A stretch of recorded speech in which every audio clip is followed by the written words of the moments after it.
Hey everyone. So I got you out here early morning and we're going to talk a little bit about natural lighting today, and we can talk about direction of light as well. Early morning, evening, kind of also those golden hours surrounding sunrise, sunset, really the best hours to be out taking photographs. We generally try to stay away from that midday, really harsh sun, okay? Remember, you go out midday, sun is straight up above you and it's looking down on you. Again, you have no directional light per se, and you have really high contrast, okay, and some really harsh shadows. And so we try to stay away from those hours. And so I probably could have got out here a little earlier. I'll spin the camera around. You can see where the sun's at. It's a good bit above the horizon now, but we still have very much a directional light, a warmer light than we would say per in the afternoon. But again, we'll take some pictures. We'll look at some examples of maybe some directional light. We'll use June as an example this morning. Hey, yo. And we'll do some pictures where maybe she's forelit, backlit, sidelit, and just show you how you can play with that direction of light and use it to your advantage. If you're out here in a setting like we are this morning, I can move my subject around and put the sun and that light source where I want. Sometimes you're not dealt those cards, okay? You got to take a picture looking in a particular direction and deal with the sun. But if you're going to go out and take photos, do a photo shoot, use that sun, use that light source to your advantage, okay? And so with that, let's go set up to take a few pictures. So I just figured I'd show you guys where the sun's at. You can see it a bit above the horizon, but again, still early morning. And so we've got good lighting all the way around, really golden in color. You can see the shadow there. But again, good time of the day to be taking some photographs. So we'll go set June up. Okay, so we've got a couple different lighting scenarios that we'll shoot right now. The first of which we've got right now is our front lit object, okay, or front lit subject. And so right now the sun is directly behind me. And so you think about the camera now as this big strobe light shining onto your object, okay? This is gonna give you the best lighting, the best detail of your subject, okay? Shining directly on them and exposing all of them. We'll then look at some side lit, we'll look at some backlit, and then maybe we'll do some unique things and try to see if we can't put her in the aisle of the barn, okay? And so I'm just gonna take a few pictures as she is right now. And you'll notice, again, we'll throw those up on the screen, that front lit object or subject, again, you have a great amount of detail that sits in them because, again, they're being directly lit up by the sun, okay? And so this is where that directional light in those morning hours or in the evening hours gives you so much better results, okay? And so here are those front lit photos. Again, nothing has been edited. These are directly off the camera, but you can see the amount of detail in June with that light from the sun lighting her up just like that kind of strobe light. Incredible detail on the front end. And then we just had a few of her running. She ends up being somewhat front lit, a little bit side lit. We'll talk more about that in a moment. And so that gives you an example of something that is forelit, okay? Let's look at maybe if we make her side lit right now. Okay, so now we've moved essentially 90 degrees from where our forelit was, and we could talk about an object that's side lit. Side lit, it can be a unique, more creative tone to your photograph, okay?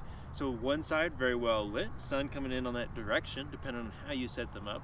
Generally, to do something that is side lit, you're gonna shoot north or south with the sun rising east or west, obviously. And again, you're gonna get this unique lighting lit up on one side, falls off on the other. And so we've got her lit up this way, side lit. We could look at this over here.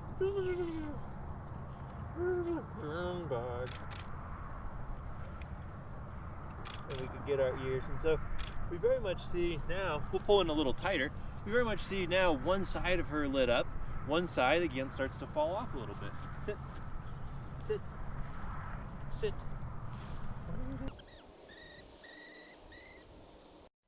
And so now you can see the difference in that side lighting. And so the sun shining directly on the left side of June kind of split down the bridge of her nose, here she started to turn her head a little bit, but again, it gives you more of a creative approach. Her essentially looking at her right side has fallen off in the shadows. There's one of her running still side lit, and the left side lit up by the sun right there. And so we'll zoom in a little tighter on some of the following pictures of her, and again, just to show you that side lighting. And again, with side lit, we can also do some things where even if their head is turned, okay, maybe they're looking into the sun, looking away, but it can give a really unique perspective with something that is side lit versus that forelit or backlit object. And so here we've pulled in a bit tighter on her. Again, you stiffen this piece of grass, looks cute, but again, looking at her left side in the sun, right side falling off into the shadows. Another close up, large aperture here blowing out the background, but a cool side lit photo. And so that gives you an idea of us doing some side lighting, okay? Again, can give you a really cool effect. And so now let's spin around, essentially another 90 degrees, and look at her maybe backlit and see what that does to our photographs. Okay everyone, so we're out here right now and I've actually got the sun behind you. Okay, so not our typical scenario. Right now we would consider her to be backlit, okay? Now this can produce a nice little glow around them, but generally we don't like backlit. Backlit can be a challenging thing. Sometimes we'll shoot this picture here in a second so you can see, you get that glow around them, but sit. But we can sometimes lose the detail in their face and in the front end. A good time to do backlit is when maybe you want to do a silhouette of something, and we probably don't quite have the conditions to do that silhouette right now. We can try some other lighting scenarios, but let's just show you what that backlit is going to look like. Again, remembering to change your perspective as much as possible. Stay. And so we'll shoot a couple pictures of her backlit right here. Hey.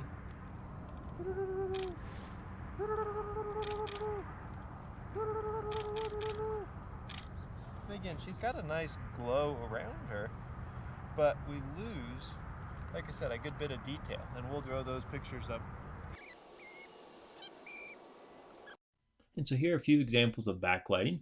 Again, you can see this kind of glow or ring all the way around her, but she's a little underexposed, and so you lack a little bit of detail in the subject now. Ideally, again, if it was more sunrise, sunset, we could turn this into a silhouette. So there's some pictures of her backlit, and just so you can see that direction of light. So here's just one more example of some backlighting. Again, not as desirable effect. I just figured we'd move. Again, it's tough to get that silhouette when the sun is up this much. If we'd have to hide it behind her, maybe we could get that, or when we had some cool sunset colors or sunrise colors. We got a lot of light in the air right now. Once you start to lose a little bit of that ambient light, surrounding light, easier to get that silhouette, okay? And so we'll put her back over here. Heel, heel, heel, sit. You wanna hold that? You can. Hold, sit, stay. Stay. And so we'll just take a picture or two and just show you that backlighting one more time again, okay?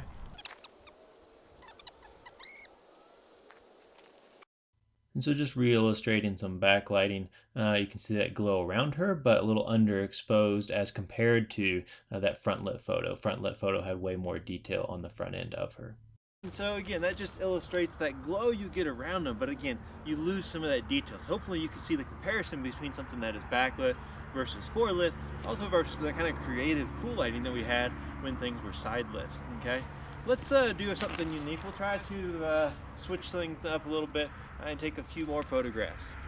So one of the last techniques I wanted to show you was how you might be able to use a barn aisle or doorway or something like that to your advantage.